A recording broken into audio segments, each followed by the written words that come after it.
Nay, mukhang lalong lumalala yung ubo niya. Anak. Ito nga pala, susunod sa atin ni Madam Jody. Tsaka si ano na rin pala, si Rob. Tumulong na din sa atin. Ako, Rob, salamat Kahit hindi kita masyadong kilala, tinutulungan mo ako. Salamat sa paghahag-ilap niyo ng pera para lang mapagaling ako. Kaya mo, Nay. Hindi kami titigil. Para mapagaling ka namin. Nay, hindi kami titigil kakarakit. Para mapagaling namin kayo. Para madala namin kayo sa hospital, Nay. O di po, tita. Tutulong din po ako sa inyo. Salamat, Carty. Parang anak na rin ang turing ko sa'yo. Hayaan niyo pagka gumaling ako, makakabawi rin ako sa inyo. Salamat talaga. Basta, lagi lang kayo magmahalan, ha? Rob, salamat. Carty, salamat. Ginay, magpagaling ka lang. Jenny, babalik ako dyan. Oo, may naiwan akong gamit dyan sa sopa eh. Ano?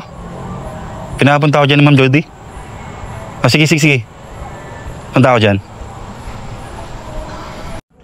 I miss the old days. Oo, salamat. Napapasyal ka talaga. Kaya nga natuwa ka ako sa pagdalaw mo sa amin, be. Miss ko kasi kayo. Aba, ikaw naman, sobra ka namin miss. Ulitin mo yan. Pasyal ka lang dito sa bahay, ha? Eh, paano ihahatid niyo pa ako? Oo, kasi dadaan kami sa tindahan namin at may check lang kami. Sabayan ka na namin. Nay, titin ko na po si Rob. Ganun ba? O sige.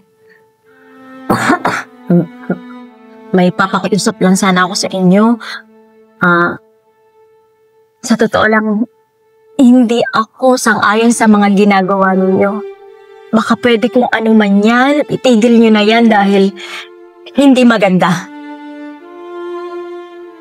Alam ko, ramdam ko bilang isang ina. Kung saan nanggagaling ang mga perang binibigay nyo sa akin, pero kahit ano pa man yan, trabaho, pinasok ninyo, tigilan nyo na yan.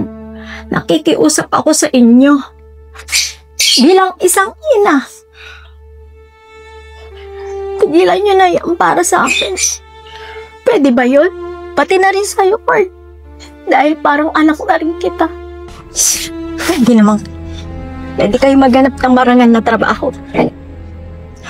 At saka, may aaminin pala ako sa inyong dalawa.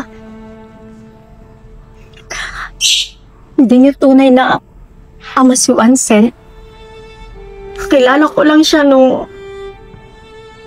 maliliit pa kayo. Baby pa kayo. Hindi kayo mo na sinabi, Nay.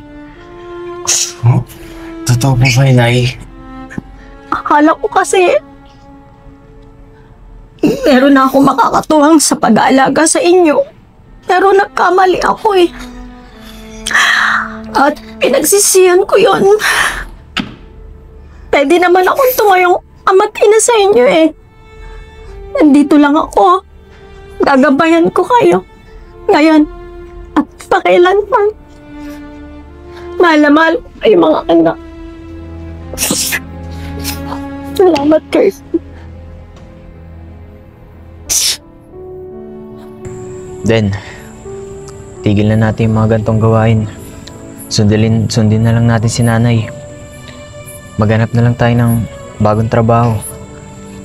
Para din naman sa atin to din eh. Kaya itigil na natin to. Oo nga, tol. Hindi naman siguro masama kung susundin yung mama niyo, no? Para rin naman sa inyo yun, sa ikabubuti niyo magkapatid. Kasi ako, kahit anong desisyon niyo, doon ako. Saan kayo? Doon ako lulugar. Tutulungan kayo kahit saan. Salamat Pero gusto ko kasing makalipat ng mas maganda at mas mabilis. Kaya yun lang inaisip ko. Pag pumasok tayo ng marangal, trabaho tayo ng marangal, matatagalan tayo para makaipon. Kaya wala akong magagawa, pre. Naku, babalik ka ha. Oo naman. Teka lang. Sina Hayden yun Sila Hayden yun tsaka si JC. Oh, sila naman yung mga Nako, tara puntaan natin. At sumama ka na para makilala mo rin sila. anak-anak namin yun. Tara. JC! Hayden, JC. Oh, si Curty rin nandito. Kamusta kayo? Kamusta kayo? Okay lang po. May pinag-uusapan lang po. Ay, saglit. Papakilala ko nga pala sa inyo si Teacher Erica. Hello. Bait yan! Anyway, Hayden, kamusta na pala mama mo? Okay na po. Nagpapagaling na po siya. Napacheck up na rin po namin. Naku, buti naman kung gano'n. Alam ko naman na namumroblema kayo sa bahay nyo. Naghahanap kayo nalilipatan. Huwag ka na mag-alala doon, Hayden. Pwede mo kami lapitan para pairamin namin kayo ng pera. Tsaka kung sakali magkaroon na kayo ng trabaho ng maayos, pwede nyo naman kami bayaran unti-unti. Alam naman namin kayong makakabayad dahil sisipag nyo naman. Sayang naman, wag na yung mga racket niya ginagawa nyo dati, wag yun. Sma yun. Oo, teka, mabata pa, racket na kagad. Oo, Mars. Hindi ba sila nag-aaral? Hindi na, Mars. Ay, Kaya nga eh. sino sa inyo magaling mag-basketball or volleyball? Ako po, galing po ako mag-basketball. Sure ka. Basketball po ako.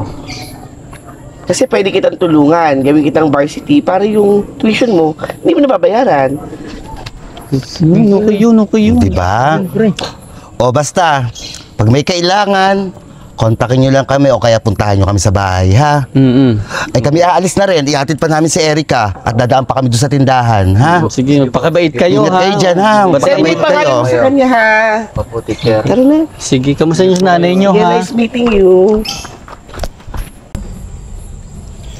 Tol, napakaswerte mo dun. Makapag-aral ka na ulit, tas magiging varsity ka pa. Patutuloy mo na yung pangarap mo. Oo nga. Congrats. Salamat ah. Ipatuloy mo na yun. Para makakabawi na tayo kay nanay. Oo nga. Salamat sa inyo. Siya nga pala, Hayden. Kung payag ka na, edi payag ka na rin na magbago ka na. Magbago na tayong tatlo. Sige na nga. Para rin kay nanay. Talaga ah. Oo, talaga na yan. Talaga. Seryoso na. Seryoso ka na. trabaho. Sige ah. Teka lang, may nag-chat eh. Sige, sagutin mo muna. Chat mo muna. Ano tol, wait lang. Kasi bali last day na natin, di ba? Kinabukasan magbabago na tayo. Patulan na natin to, isang raket to. Kailangan daw ng 3. Ano, G? Tapos na talaga yan ah. Oo naman, last na to. Boss, promise magbabago na tayo. Promise, tatlo na tayo. Oo. Basta talaga yan. Oo. Tara. Ano, G? Kasa? G. Ah, sige. G na. Yan.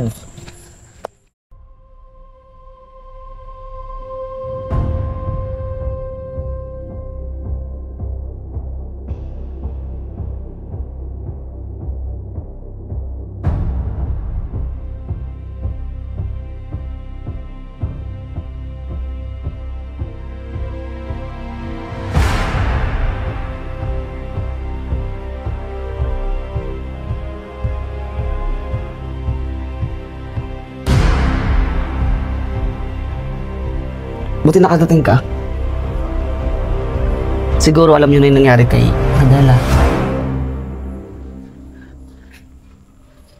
Hindi natin ginusto lahat yan. At sigurado kung ako na yung susunod ni Kong. Dahil nalaman niya na ang relasyon namin. Ayoko man umalis, pero kailangan niya.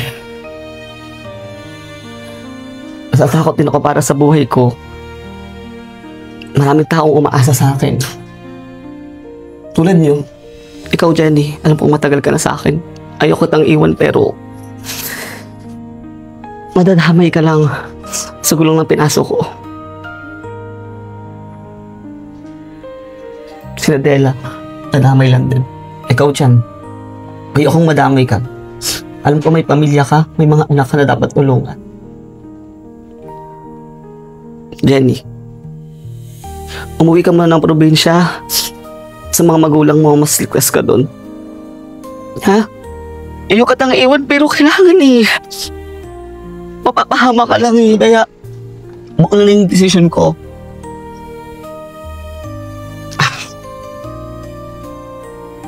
Ito dyan. Yan. Isa yan sa mga kinita ko kay Kong. Malaking tulong na sa pamilya mo yan kung may pamilya ka. Tulungan mo. Magbagong buhay ka na. At ikaw naman. Malaking halaga din to. Iuwi mo sa pamilya mo. Mas ligtas ka doon. Madam, seryoso kayo. Ang laki nito. Ito naman kay Isra. Ikaw na magbigay. Alam niyo na yung kung para saan to, kung saan niya gagamitin. Naitawag ko na. Ikaw na bahalang magbigay. Basta, Diyan, mag-iingat kayo ha.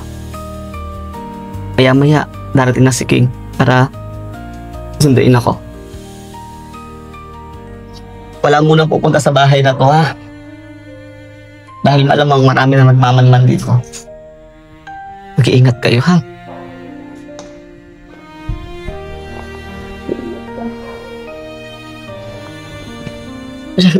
Salamat sa serbisyo mo ha. Salamat, Miss Jody. Sige na. Hello po, Ate Isra. May pinaiwan po kasi si Madam na pera. Alam ko naman po na may sakit kayo. Ihatid ko na lang po dyan. Opo. Huwag po kayong aalis ha. Hatid ko po yung pera. Sige po. Salamat po. Ano ba? Sasama naman ako eh. Hindi na kinakahawakan pa. Sige po, pasensya. Congressman pa rin ako dito. Nahuli na rin sa wakas si Kong para matigil na ang kanyang mga kasamaan. Mismong kanang kamay niya pa na si Rob ang nagsumbong sa kanya sa mga pulis at tuluyan na rin sumuko si Rob. Si JC naman ay natanggap sa isang scholar sa isang university dahil naging varsity player siya ng basketball doon. At dahil sa tulong na rin ni Teacher Erica. Si Curty naman ay naging delivery rider ng maliit nilang negosyo kainan na tinayo ng kanyang Chang Isra.